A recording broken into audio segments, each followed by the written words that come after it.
लाडकी बहीण योजना. लाडक्या बहीण योजनेमध्ये काही महिलांचे अर्ज बाद होणार आहेत. तर या व्हिडिओमध्ये आपण कोणत्या महिलांचे अर्ज बाद होणार आहेत याची संपूर्ण माहिती घेणार आहोत. माननीय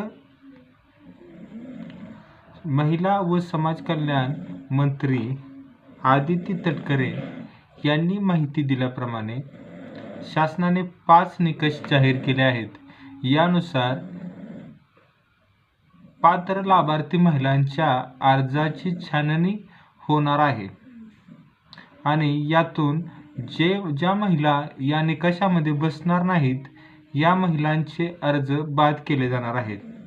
तर या व्हिडिओमध्ये आपण हे निकष कोणते आहेत याची माहिती घेणार आहोत. माननीय महिला व समाज कल्याण मंत्री आदिती तटकरे यांनी सांगितल्याप्रमाणे उत्पन्नाची मर्यादा 2.5 लाख रुपयापेक्षा कमी उत्पन्न असणाऱ्या महिलांचे अर्ज बाद केले जाणार नाहीत. ज्या महिलांचे उत्पन्न 2.5 लाख रुपयापेक्षा जास्त आहे अशा महिलांचे अर्ज बाद होणार आहेत. यासाठी शासन इन्कम टॅक्स ऑफिसकडून डेटा घेणार आहे.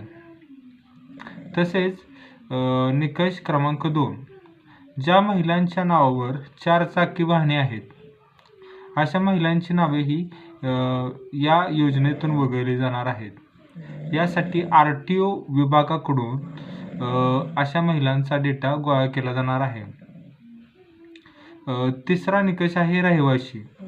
ज्या महिला महाराष्ट्र राज्याच्या रहिवासी नाहीत तरीही या योजनेमध्ये अर्ज केला आहे अशा महिलांचे अर्ज या योजनेतून बाद केले जाणार आहेत. चौथा निकष आहे नोकरी. ज्या महिलांना शासकीय नोकरी मिळाली आहे अशा महिलांचे या योजनेतून अर्ज बाद केले जाणार आहेत. 5वा निकष आहे ज्या महिलांना याप्रमाणे